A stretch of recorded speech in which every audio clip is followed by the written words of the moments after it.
Welcome to Football Sunday, and you already know this, but I'm going to tell you anyways. Today is the day. When I played in the Super Bowl, I remember waking up on that morning and thinking exactly the same thing. After all the ups and downs of the season, after a rough road through the playoffs, and after a lifetime of working so hard for this moment, finally, today is the day. In the next few moments, you'll be hearing from players who are playing in today's Super Bowl. You'll also experience inspiring stories from NFL players that are learning to live in something we call the increase. Don't worry, we'll explain it as we go. So thanks so much for joining us. It's Super Bowl Sunday. Today is the day.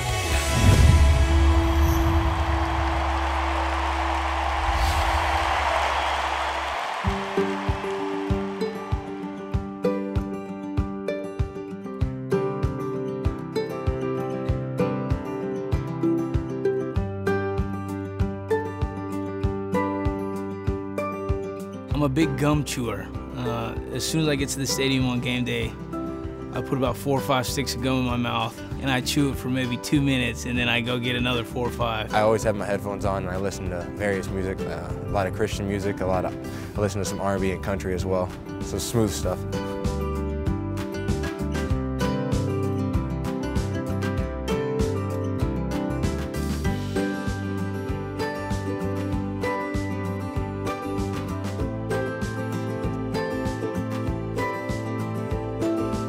I just remember watching all the games when I was a young kid with my friends' houses, you know, just going to their houses and sitting there and just wishing and praying and hoping that I'd get to a Super Bowl one day. Whether to watch one or to play in one. Obviously, to play in one would be nice. When the Seahawks went to the Super Bowl, played the Steelers, and just got together with a few of my best buddies, and we had the whole like smorgasbord. We had all kinds of bad stuff to eat. And so we would always get together, our youth group, and we would have like Super Bowl parties, and it was kind of like all of the youth group kids are hanging out and doing their own thing with a football game in the background.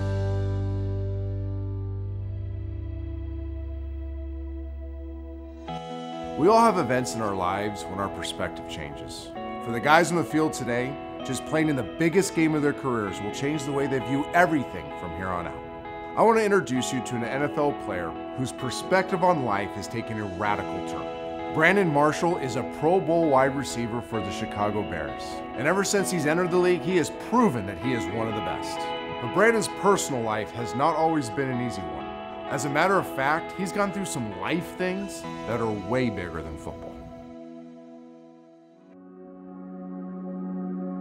Where I'm from, like, football is a way of life. It's like the culture. There wasn't basketball, there wasn't soccer, there wasn't baseball. So I can't even remember not having a football or not being a part of the game. It's like it's a part of my DNA. I remember taking a flight from Denver to Atlanta, and I had my Bible, and I guess I was trying to read it, and there was this lady, she said, "Are you a Christian?" Why would she ask this? Like, isn't it obvious? But the way she asked in her facial expression made me really dig a little deeper. She saw, how hesitant I was, and she said, "You know what? Just pray for clarity." So for 4 years, I began to pray for clarity every single day.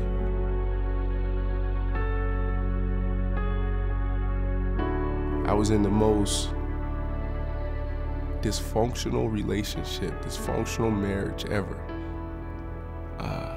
It was horrible. You have two people who really love each other but couldn't get it right. And my wife, she just wasn't happy. I just thought a man was supposed to just provide. I looked around and said, "You have a beautiful house, you have a roof over your head. We can do anything we want when we want to do it.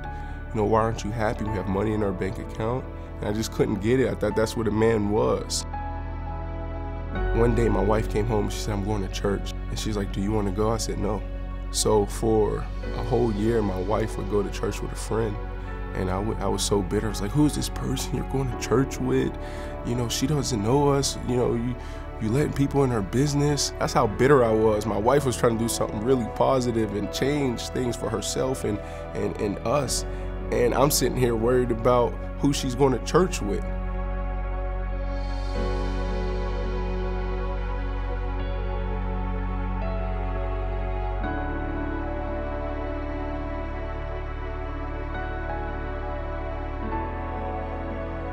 and I dove into the Word.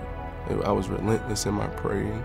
I was relentless in my meditating on the Word. At that moment, I had friends come around and say, hey, you need to really sit down and talk to someone.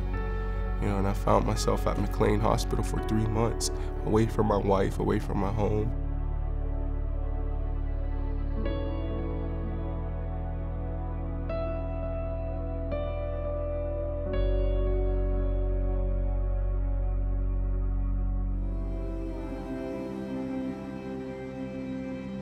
I took something up there to Boston, to Waltham, Massachusetts, that I don't think anyone else in those groups took with them, and that was Jesus Christ. Every single day, every single night, I got on my knees, and I just begged God for Him to give me clarity. Same prayer. After a month and a half being up there, it was like, man, I'm feeling something I never felt before. God's revealing Himself to me in ways He never, revealed Himself to me. I remember having worship in my car by myself, listening to praise music. It was like, this is amazing. Like, I'm driving down the highway with my hands up, like, what is this that I'm feeling? Like, I've been praying clarity for 4 years. I've been praying for the cycle to be broken for 4 years, and it's happened.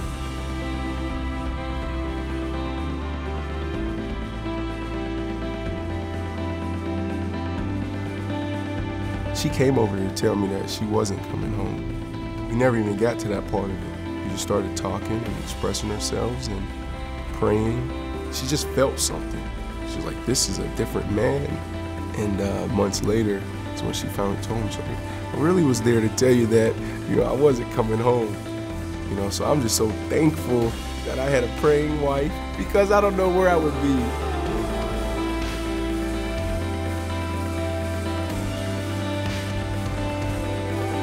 I was able to call my father and say, man, Dad, we're in this cycle, but this is how we can fix it. A year later, he ended up giving his life to Christ. My brother gave his life to Christ. My mother gave her life to Christ. My sister gave her life to Christ.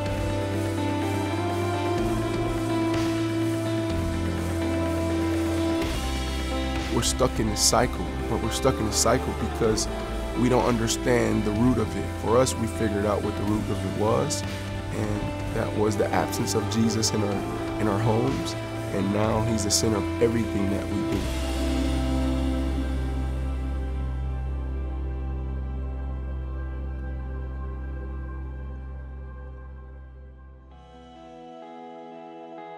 As you can see, Brandon really is an amazing person. He's known as a leader in the NFL and a mentor to a lot of young players. You know what? There's another amazing person with the story too. Are you ready for this? It's you. It's your church. It's your pastor. It's your leaders in your community and in your city. Today is the day, right?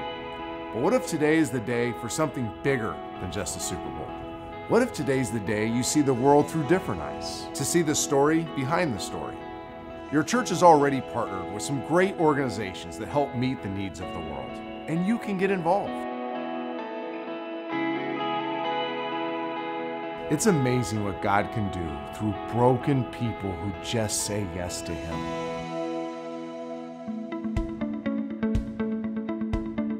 Everybody kind of looks at the height of it. They look at the Super Bowl.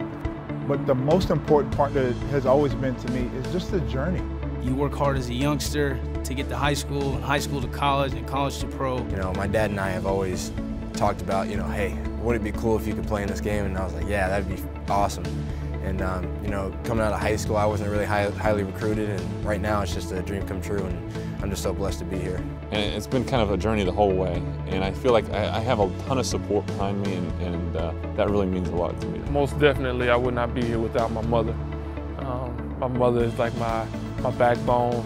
My father passed away when I was a young child, so I think my mother for sure, for instilling the things in me as a child to help me know what's right, know what's wrong, know what it means to work hard, see what it looks like when somebody works hard. My dad was the one that kind of spearheaded the whole long snapping thing.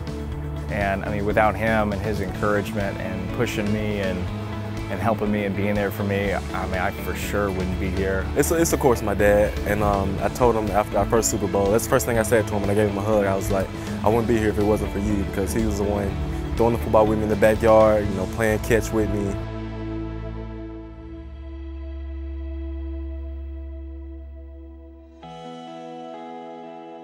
The next story we're going to tell you is one that's very special to my family and I. Matthew Hasselbeck and I walked through some very difficult times in life together, and his friendship has had a profound impact on my life. Remember in the Bible when John the Baptist says, "He must increase and I must decrease"?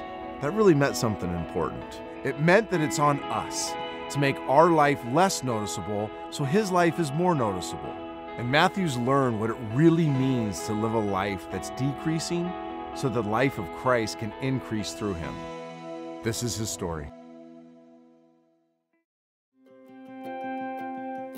My dad played football. When people would ask me what I wanted to do when I grew up, I would say, I don't know, I guess I'll just play in the NFL like my dad.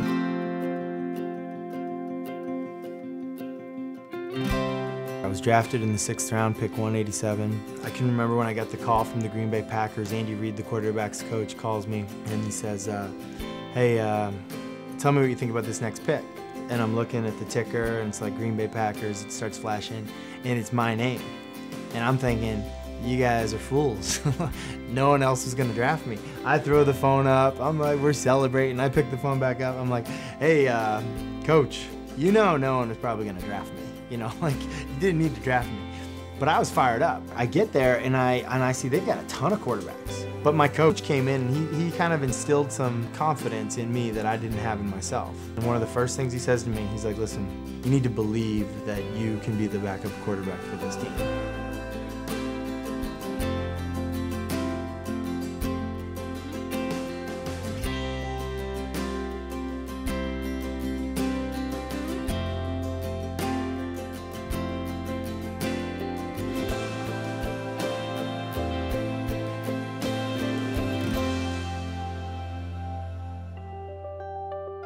He was kind of like, he was a little churchy for me. I don't know. I was just very suspicious. Come to find out through years of being with him and then, you know, seeing him go through things in his life that the dude was legit. And he was a good friend and a great teammate.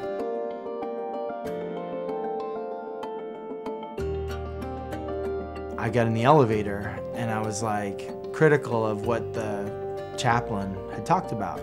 I was like, man, I'm so glad this guy that I invited said no on our team, because the chaplain's never gonna reach that guy with that kind of a message. And Trent looks at me, he's like, it's not the chaplain's job to reach that guy. It's the chaplain's job to teach you so that you can reach that guy. And I was like, whoa, really? I'm good at teaching a young quarterback the playbook. Hey, what do you do here on Fox 2 XY? Like, oh, dude, the play action's the whole deal. And I'm gonna tell you, 9 out of 10 times you're throwing the tight end. Unless they're in quarters coverage, you're gonna throw the post. But otherwise, you're gonna go to the tight end, right to the X. And I guarantee the X is gonna be open every single time. Unless they're playing 2-man on the backside, or it's press, bump, and run, then you're gonna have your fullback. And it'll be easy gain, it'll be 2nd and 4. Like, I know that, I can give that away, I can share. And not only can I run the play, I can teach you the play. And so I wasn't at a point with my faith that I could share it in a way that I knew it. Like I knew the playbook, like I was the starter. You know, I was like a rookie. Even though I had had the playbook for years, I didn't really know it. I wasn't making disciples. I was introducing people to the chaplain and feeling good about myself.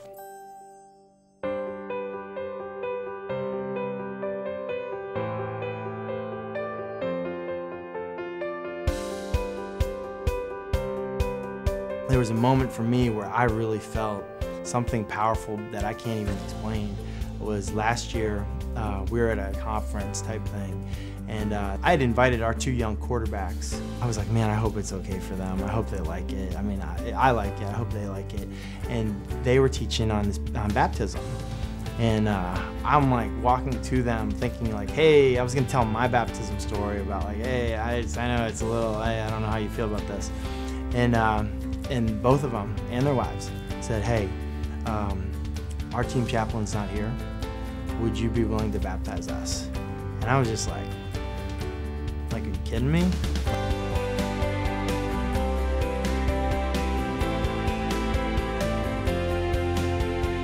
God is present in all things, big or small, all the time. He can do anything he wants to do, with anyone he wants to do, through anyone he wants to do it with.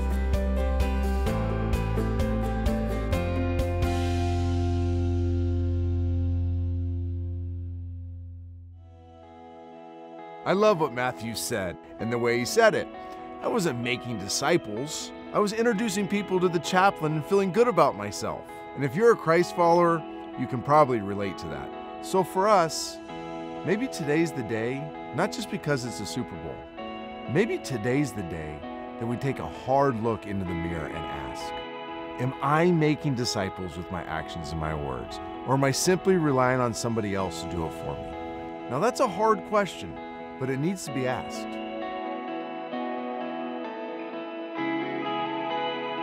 What if today is the day that we own the deep desire of God's heart to go make disciples?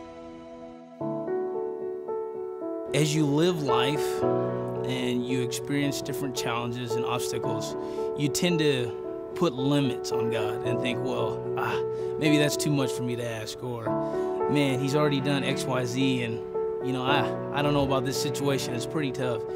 And time after time, God has shown me that there's nothing too big for him. I'm discovering God to be so much more of a relational God.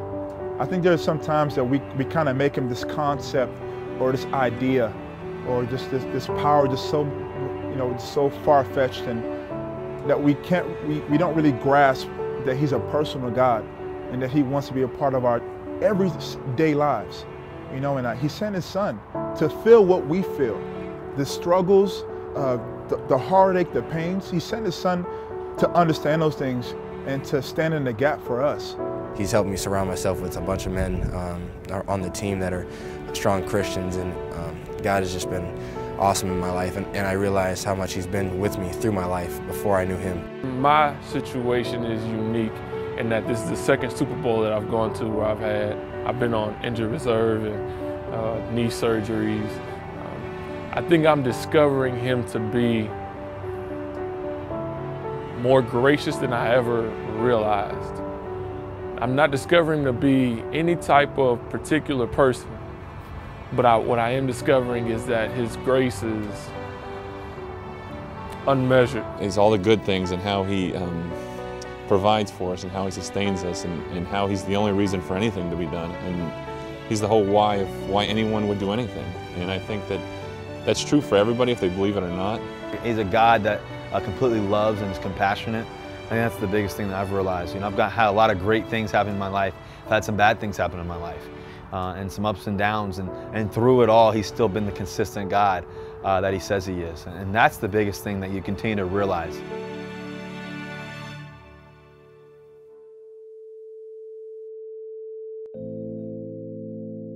So you've probably guessed by now that everyone you've heard from today is a follower of Jesus. We don't want to hide that. And if you're interested, you can watch more stories just like those at the Increase website. I guess it all comes down to this. Today we're all fans, right? And that's great. I hope you enjoy being a fan today. But I hope you don't approach Jesus the same way, because Jesus extends an invitation to follow him, not just to applaud him from a safe distance. And maybe today is the day you make a decision to follow Christ. And if you're a Christ follower already, maybe today's the day that you take another step closer, another step in your faith journey. I want to introduce you to a former NFL player and a really good friend of mine, Miles McPherson. He played for the LA Rams, is a member of the NFL family, and now is the lead pastor at the Rock Church in San Diego. Just about everyone I know thinks that the more fame you have, the more money you have, the more power, the more parties, the more fun, the more fulfilled you're going to be. You just heard stories from NFL players telling you that that is not true. I was that guy. I played 4 years in the NFL. The first 2 years I was using cocaine, smoking marijuana, partying, women, all the things that I thought would make me happy, all the things that I thought would fulfill my life, and I was empty. And then one day, a teammate was having a Bible study on the plane, got in my face, and asked me a very powerful question. He said, if you were to die today, would you go to heaven or hell? I thought I would go to heaven. I had gone to a private school. I had never killed anybody. Thought, certainly God's not going to send me to hell. And then he shared the gospel with me. He said, the Bible says all have sinned and fallen short of the glory of God. Certainly you and I know we're sinners, we're not perfect. But then he said that the penalty of sin is death. Is spiritual death and physical death. Because sin is a spiritual offense, The death that we experience is both physical and spiritual. Physical death, we all know we go into the grave, but sin also kills our dreams, it kills our relationships, it kills our opportunities, it kills our joy. But then when you die and you physically die, you go to a place where you're eternally separated from God. I had a friend on my team who didn't want to have anything to do with God, and I thought to myself, if he lived his whole life and said, God, I don't want to have anything to do with you, when he died, God would give him exactly what he wanted. He would go to a place where he would never be around God. The Bible calls that place hell. And the Bible says also that if you confess with your mouth that Jesus is Lord and believe in your heart God raised him from the dead, you will be saved, not only from hell, but from the death you're experiencing now. Jesus wants to give you eternal life and abundant life. The Bible says that while we were sinners doing our own thing, Jesus Christ died on the cross and rose from the dead. He died on the cross to pay the price for your sin and my sin. He actually died in your place. And so you have an opportunity. You can accept Jesus Christ as your Savior and accept eternal forgiveness and go to heaven when you die. Or you can reject Christ and go to hell and spend eternally away from God. It seems like an easy decision. So we're going to give you an opportunity in a minute to ask Christ to forgive you of your sin. But before we do that, I want to make sure you clearly understand what I'm talking about. There was a guy who walked across a tightrope, a wire, across the Niagara Falls, big waterfall. And he took 3 hours to get across, and then he decided he was going to go back and put a wheelbarrow on top of the wire and put dirt in the wheelbarrow and take the wheelbarrow across the wire. And right before he left and started walking across the wire, he looked down to the crowd and said, do you believe I could take this wheelbarrow across this wire and drop no dirt out of the wheelbarrow? And the whole crowd said, yes, you are the greatest tightrope walker around. And he looked at this little boy, he said, do you believe that I could take this wheelbarrow across this wire without dropping any dirt? And the little boy said, I believe. And he took the wheelbarrow and he dumped the dirt out. And he said, if you believe, get in. When you pray this prayer, if you pray this prayer, you are getting in the wheelbarrow and you are telling God, I am surrendering my life to you. I now belong to you. After playing 2 years in the NFL, at 5 o'clock in the morning, I said, Lord, I believe. And I got in the wheelbarrow and never did cocaine again, never smoked marijuana again, stopped cursing, got back with my girlfriend. We've been married 30 years. God changed my life. God wants to change your life. He wants to transform your heart. And so right now, if you're saying, I want to get in the wheelbarrow, I believe that I'm a sinner. I believe the penalty of my sin is death. I want to get in the wheelbarrow and surrender my life to Jesus Christ. I want you to bow your heads and close your eyes right now, wherever you are. And I want you to pray this prayer with me. But as you pray, you must have faith that God knows you, that he loves you, and he has a great plan for your life, and he wants to walk with you now on earth. So right now, close your eyes and bow your head and just listen to me. I'm going to pray for you, and then I'm going to ask you to pray with me if you would like to ask Christ to be your Savior. Dear Jesus, I know that you know everybody listening and watching right now. You know their heart, you know their life, and you love them dearly. No matter what they've done, you are willing right now to forgive them and to grant them eternal life and to live in their heart. As you're listening, if you would like to ask Christ to forgive you of your sin, if you would like to receive eternal salvation, I want you to pray this prayer with me by faith. Pray, dear God, I know that I'm a sinner. I know that the penalty of my sin is death. And I believe that Jesus loves me. I believe that he is the Lord. I believe he died and rose from the dead for my sin. Jesus, please forgive me of my sin. Come live in my heart. Fill me with the Holy Spirit. I want to be born all over again. I want to be born of the Spirit of God. Thank you, Lord Jesus, for being patient. Thank you for loving me. Thank you for forgiving me. In Jesus' name, amen. This has been an exciting time together. Thank you for allowing us to challenge you and encourage you. Our prayer for you is simple, that you would love Jesus deeply and live for him radically so that he may increase in your life.